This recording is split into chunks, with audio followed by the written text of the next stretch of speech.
Assalamualaikum warahmatullahi wabarakatuh. Kami dari kelompok 6 akan mempresentasikan hasil diskusi kami mengenai akuntansi dan nilai waktu uang dengan anggota kelompok yaitu Nurul Halimati Sa'diyah, Munyatul Amali, dan Sukma Eka Sarmada. Dalam akuntansi dan nilai waktu dari uang, kita akan membahas konsep nilai waktu dari uang, masalah jumlah tunggal, anuitas, situasi yang lebih kompleks, dan pengukuran nilai sekarang. Yang pertama yaitu konsep dasar nilai waktu. Ada aplikasi konsep nilai waktu, sifat bunga, bunga sederhana, dan juga bunga majemuk. Nilai waktu dari uang. Dalam akuntansi dan keuangan, istilah nilai waktu dari uang menunjukkan hubungan antara waktu dan uang, bahwa uang yang diterima saat ini bernilai lebih dari uang yang dijanjikan pada suatu waktu di masa depan. Aplikasi konsep nilai waktu pada beberapa topik akuntansi. Yang pertama yaitu wesel, yang kedua sewa, yang ketiga pensiun dan imbalan pasca kerja lainnya, yang keempat aset jangka panjang, yang kelima dana pelunasan, yang keenam penggabungan bisnis, yang ketujuh pengungkapan, dan 8 kontrak angsuran. Sifat bunga. Bunga adalah pembayaran atas penggunaan uang. Bunga bisa juga diartikan sebagai kelebihan uang yang diterima atau dilunasi melebihi jumlah yang dipinjamkan atau dipinjam. Variabel dalam perhitungan bunga ada 3. Yang pertama yaitu pokok, adalah jumlah uang yang dipinjam atau diinvestasikan. Yang kedua suku bunga, persentase dari jumlah pokok terhutang. Yang ketiga waktu, jumlah tahun atau bagian pecahan dari tahun pokok beredar. Bunga sederhana. Bunga sederhana adalah bunga yang hanya dihitung atas jumlah pokoknya saja. Ilustrasinya seperti di bawah ini. KC meminjam $20.000 untuk periode 3 tahun dengan suku bunga 7% per tahun. Hitung total bunga yang harus dibayar selama 3 tahun. Untuk menghitung besarnya bunga bisa dihitung dengan rumus P, yaitu pokok, dikali dengan I, suku bunga untuk satu periode, dikali dengan N, yaitu jumlah periode. P-nya yaitu sebesar $20.000 dikali dengan I, bunganya yaitu sebesar 7% diubah menjadi 0,07 dikali dengan N, periodenya 3 tahun. Didapatkan hasil bunganya yaitu sebesar $4.200. Selanjutnya adalah bunga majemuk. Bunga majemuk adalah perhitungan bunga atas nilai pokok dan bunga yang diperoleh yang belum dibayar atau ditarik. Sebagian besar bisnis lebih memilih menggunakan bunga majemuk daripada bunga sederhana. Untuk mengilustrasikan perbedaan antara bunga sederhana dengan bunga majemuk, asumsikan bahwa Vasquez Company mendepositokan uang sebesar $10 pada Las National Bank, di mana ia akan mendapatkan bunga sederhana sebesar 9% per tahun. Perusahaan juga mendepositokan sebesar $10.000 pada First State Bank, di mana akan mendapatkan bunga majemuk sebesar 9% per tahun, dimajemukkan secara tahunan. Dalam kedua kasus tersebut, Vasquez Company tidak akan menarik bunga sampai 3 tahun dari tanggal deposito. Jadi Vasquez Company mendepositokan uangnya masing-masing sebesar $10.000 pada 2 bank. Yang pertama pada Las National Bank yang menggunakan bunga sederhana sebesar 9% per tahun, dan yang kedua pada First State Bank yang menggunakan bunga majemuk sebesar 9% juga. Pada Las National Bank, bunga yang diperoleh tiap tahun itu besarnya sama, karena ia menggunakan bunga sederhana, bunga yang dihitung atas jumlah pokok saja. Sedangkan pada First State Bank, bunga yang diperoleh tiap tahun itu berbeda, karena yang dihitung bukan cuma nilai pokok saja, tapi dihitung atas nilai pokok dan bunga yang diperoleh yang belum dibayar atau ditarik. Sehingga bunga yang diperoleh pada bunga majemuk lebih besar daripada bunga sederhana. Tabel bunga majemuk ada 5. Yang pertama yaitu tabel nilai masa depan dari 1, berisi jumlah sebesar 1 yang akan terakumulasi jika didepositokan sekarang pada suku bunga tertentu dan disimpan sepanjang periode tertentu. Yang kedua yaitu tabel nilai sekarang dari 1, berisi jumlah nilai yang harus didepositokan sekarang pada suku bunga tertentu agar sama dengan 1 pada akhir dari sejumlah periode tertentu. Yang ketiga yaitu tabel nilai masa depan dari anuitas biasa dari 1, berisi jumlah di mana sewa periodik sebesar 1 akan terakumulasi jika pembayaran atau sewa tersebut diinvestasikan pada akhir setiap periode pada suku bunga tertentu sepanjang periode tertentu.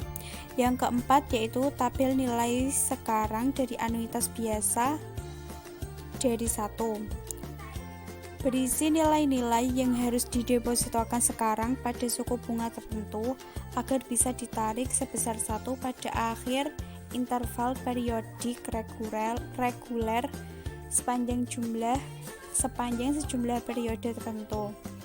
Yang kelima yaitu tabel sekarang dari anuitas jatuh tempo sebesar 1, berisi nilai-nilai yang harus didepositokan sekarang pada suku bunga tertentu agar bisa ditarik sebesar 1 pada awal interval periodik reguler sepanjang sejumlah periode tertentu. Rumus untuk menentukan faktor nilai masa depan atau FVF atas 1 yaitu faktor nilai masa depan untuk N periode pada bunga I sama dengan 1 ditambah I pangkat N. I yaitu suku bunga untuk periode tunggal, N adalah jumlah periode. Variabel-variabel fundamental pada konsep dasar nilai waktu ada 4. Yang pertama yaitu suku bunga, yang kedua jumlah periode waktu, yang ketiga nilai masa depan, dan yang keempat adalah nilai sekarang. Pokok pembahasan yang kedua adalah masalah jumlah tunggal yang meliputi nilai masa depan dari jumlah tunggal, nilai sekarang dari jumlah tunggal, dan mencari variabel yang tidak diketahui lainnya dalam masalah jumlah tunggal. Secara umum, masalah jumlah tunggal dapat dikategorikan menjadi 2 kategori. Yang pertama yaitu menghitung nilai sekarang yang tidak diketahui dari jumlah uang tunggal tertentu di masa depan yang didiskontokan sepanjang sejumlah periode tertentu pada bunga tertentu. Yang kedua yaitu menghitung nilai masa depan yang tidak diketahui dari jumlah uang tunggal tertentu yang diinvestasikan sekarang sepanjang sejumlah periode tertentu pada bunga tertentu. Jika itu merupakan masalah nilai masa depan, maka semua arus kas harus diakumulasi ke suatu titik di masa depan. Jika itu merupakan masalah nilai sekarang, maka semua arus kas harus didiskontokan dari masa depan ke masa kini. Nilai masa depan dari jumlah tunggal yaitu nilai pada tanggal masa depan dari jumlah tertentu yang diinvestasikan dengan asumsi bunga majemuk, di mana FV sama dengan PV dikali FVF, atau nilai masa depan sama dengan nilai sekarang dikali dengan faktor nilai masa depan untuk N periode pada bunga I. Nilai sekarang dari jumlah tunggal yaitu nilai sekarang dari jumlah yang diberikan yang harus dibayar atau diterima di masa depan dengan asumsi bunga majemuk, di mana PV sama dengan FV dikali dengan PVF, atau nilai sekarang sama dengan nilai masa depan dikali dengan faktor nilai sekarang untuk N periode pada suku bunga I. Memecahkan nilai yang tidak diketahui lainnya. Contohnya yaitu pada perhitungan jumlah periode. Ilustrasinya, Desa Somonauk ingin mengumpulkan $70.000 untuk membangun sebuah monumen veteran perang di pusat kota. Jika awal tahun berjalan, Desa Somonauk mendepositokan $47.811 dalam sebuah memorial fund yang menyediakan bunga 10% yang dimajemukkan secara tahunan. Berapa banyak tahun yang akan dibutuhkan sampai dana tersebut terakumulasi menjadi $70.000? Jadi dari ilustrasi tersebut diketahui bahwa nilai sekarangnya yaitu $47.811, nilai masa depannya yaitu $70.000 dengan bunga 10%, sedangkan periodenya belum diketahui. Untuk menentukan periode tersebut dapat digunakan dua cara. Yang pertama yaitu menggunakan faktor nilai masa depan. Dari rumus nilai masa depan dapat diketahui faktor nilai masa depannya yaitu sebesar 1,46410. Setelah itu kita lihat di tabel 61 yaitu tabel nilai masa depan dari 1,46410 itu berada pada kolom bunga 10% dan 4 periode. Jadi diketahui bahwa periodenya yaitu 4.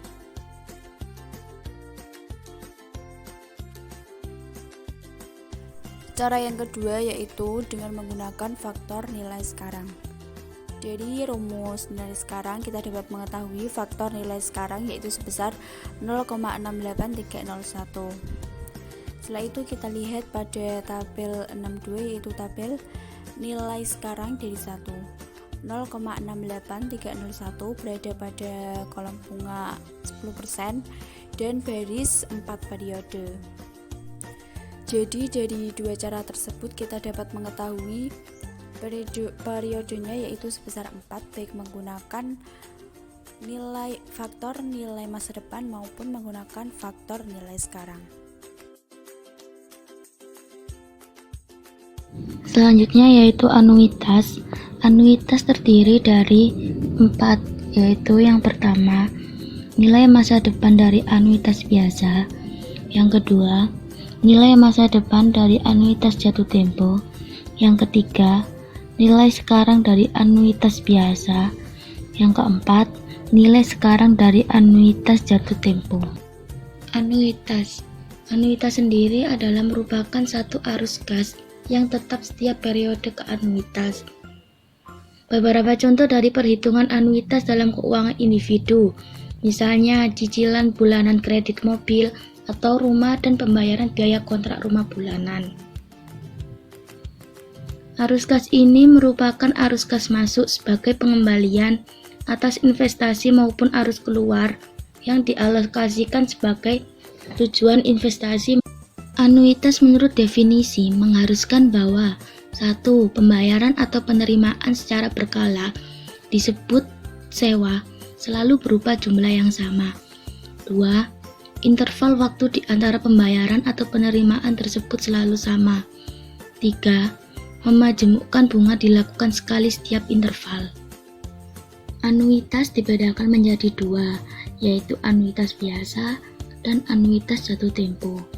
Anuitas biasa adalah jika sewa terjadi pada akhir setiap periode, sedangkan anuitas jatuh tempo adalah jika sewa terjadi pada awal setiap periode. Nilai masa depan dari anuitas biasa: 1. Sewa terjadi pada setiap akhir periode. 2. Tidak ada bunga selama periode pertama. Berikut adalah rumus untuk mengungkapkan nilai masa depan anuitas biasa dari 1. Di mana R sama dengan sewa periodik atau berkala, FVF min OANI adalah faktor nilai masa depan anuitas biasa, I adalah suku bunga per periode, N adalah jumlah periode perhitungan bunga. Nilai masa depan dari anuitas jatuh tempo. Yang pertama, sewa terjadi pada setiap periode awal. Yang kedua, bunga akan terakumulasi selama periode pertama. Jadi, nilai masa depan dari anuitas jatuh tempo dapat dihitung dengan mengalihkan faktor nilai masa depan dari anuitas biasa dengan 1 ditambah interest rate atau suku bunga. Berikut perbandingan anuitas biasa dengan anuitas jatuh tempo. Nilai sekarang dari anuitas biasa. 1. Nilai sekarang dari serangkaian sewa bernominal sama yang akan ditarik pada interval yang sama. 2. Sewa periodik terjadi pada akhir periode. Jadi, nilai sekarang dari anuitas itu single sum atau jumlah tunggal yang jika diinvestasikan pada komponen interest sekarang akan menyediakan suatu anuitas atau serangkaian penarikan selama sejumlah periode di masa depan. Berikut adalah rumus untuk mengungkapkan nilai sekarang anuitas dari 1, di mana R adalah sewa periodik atau anuitas biasa, dan PVF min OANI adalah nilai sekarang dari anuitas biasa dari 1 selama periode N pada bunga I. Nilai sekarang anuitas jatuh tempo. Yang pertama, nilai sekarang dari serangkaian sewa bernominal sama yang akan ditarik atau diterima pada interval yang sama. Yang kedua, sewa periodik terjadi pada awal periode. Dan yang terakhir, faktor nilai sekarang dari anuitas jatuh tempo dapat dihitung dengan mengalihkan faktor nilai sekarang dari anuitas biasa dengan 1 ditambah suku bunga, yaitu 1 plus I. Berikut ini perbandingan nilai sekarang antara anuitas biasa dan anuitas jatuh tempo. Kemudian materi yang akan kita bahas yaitu tentang situasi yang lebih kompleks atau more complex situation. Ada 2 materi yang akan kita bahas dalam more complex situation ini, yaitu yang pertama anuitas yang ditangguhkan dan yang kedua penilaian obligasi jangka panjang. Seringkali dalam more complex situation ini kita perlu menggunakan lebih dari 1 tabel untuk memecahkan soal-soal nilai waktu dari uang. Persoalan bisnis yang kita hadapi memerlukan perhitungan baik nilai sekarang dari suatu jumlah tunggal maupun nilai sekarang dari anuitas. 2 situasi yang umum dalam hal ini adalah yang pertama anuitas yang ditangguhkan dan yang kedua soal-soal obligasi atau dalam hal ini obligasi jangka panjang. Dalam anuitas tangguhan ada 3 komponen yang melengkapinya. Yang pertama yaitu anuitas yang ditangguhkan, yang kedua nilai masa depan, dan yang ketiga nilai sekarang. Anuitas yang ditangguhkan adalah anuitas di mana sewa atau pembayaran dimulai setelah beberapa periode tertentu. Anuitas yang ditangguhkan belum menghasilkan pembayaran sampai 2 periode atau lebih terlewati. Sebagai contoh, anuitas biasa maupun anuitas jatuh tempo. Dari 6 pembayaran tahunan ditangguhkan 4 tahun, berarti bahwa tidak ada pembayaran yang akan terjadi selama 4 tahun pertama, dan bahwa yang pertama dari 6 pembayaran yang akan terjadi pada akhir tahun kelima. Selanjutnya, nilai masa depan atau future value anuitas yang ditangguhkan. Dalam kasus nilai masa depan dari anuitas yang ditangguhkan, perhitungannya relatif langsung, karena tidak ada akumulasi atau investasi di mana bunga dapat dihasilkan.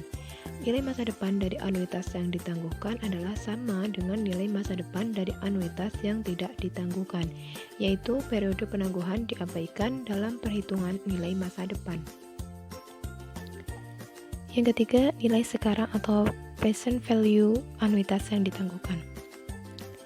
Dalam menghitung nilai sekarang dari anuitas yang ditangguhkan, bunga yang terakumulasi atas investasi awal selama periode penangguhan harus diakui.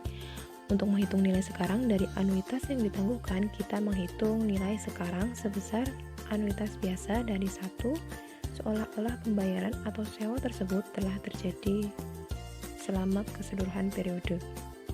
Dan kemudian mengurangkan nilai sekarang dari pembayaran yang belum diterima selama periode penangguhan. Selanjutnya kita hitung nilai sekarang dan pembayaran yang benar-benar diterima setelah periode penangguhan.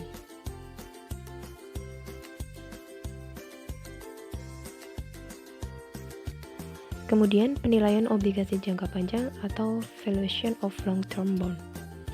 Obligasi jangka panjang menghasilkan 2 arus kas. Yang pertama, pembayaran bunga periodik selama umur obligasi, dan 2, pokok atau nilai nominal yang dibayar pada saat jatuh tempo. Pada tanggal penerbitan, pembeli obligasi menentukan nilai sekarang dari kedua arus kas tersebut dengan menggunakan suku bunga pasar. Pembayaran bunga periodik merupakan suatu anuitas dan pokoknya merupakan jumlah tunggal. Nilai pasar berjalan obligasi adalah gabungan antara nilai sekarang dari anuitas bunga dan jumlah pokok. Atau dapat juga dikatakan nilai pasar pada obligasi jangka panjang adalah gabungan dari pokok pinjaman dengan bunga anuitas. Next, tentang present value measurement atau pengukuran nilai sekarang. Di masa lalu, sebagian besar penghitungan akuntansi untuk nilai sekarang bergantung pada jumlah arus kas yang paling mungkin. Sebagian besar contoh memperkenalkan pendekatan arus kas yang diharapkan. Pendekatan ini menggunakan rentang arus kas dan memasukkan probabilitas arus kas itu menghasilkan pengukuran nilai sekarang yang lebih relevan. Aturan itu tertuang dalam Standar Internasional Akuntansi nomor 36 bahwa memperkenalkan pendekatan arus kas yang diperkirakan dengan menggunakan berbagai arus kas dan menggabungkan pula probabilitas arus kas. Kemudian dalam pengukuran nilai sekarang ada 3 komponen untuk memilih suku bunga yang tepat. Yang pertama, tingkat imbal hasil murni. Yang kedua, tingkat inflasi yang diperkirakan. Dan yang terakhir, tingkat resiko kredit. Demikianlah presentasi dari kami, dan sebelum kami menutupnya, ada satu pantun yang akan kami berikan. Makan soto di traktir dekan, karena kita mahasiswanya Unsuka. Terima kasih sudah mendengarkan presentasi kami yang sungguh mempesona. Terima kasih kami ucapkan kepada Bapak Rosid yang telah membimbing kami, dan juga tidak lupa kepada teman-teman sekalian. Jika ada tutur kata ataupun kesalahan yang kurang berkenan, kami mohon maaf yang sebesar-besarnya. Wabillahi taufik wal hidayah. Assalamualaikum warahmatullahi wabarakatuh.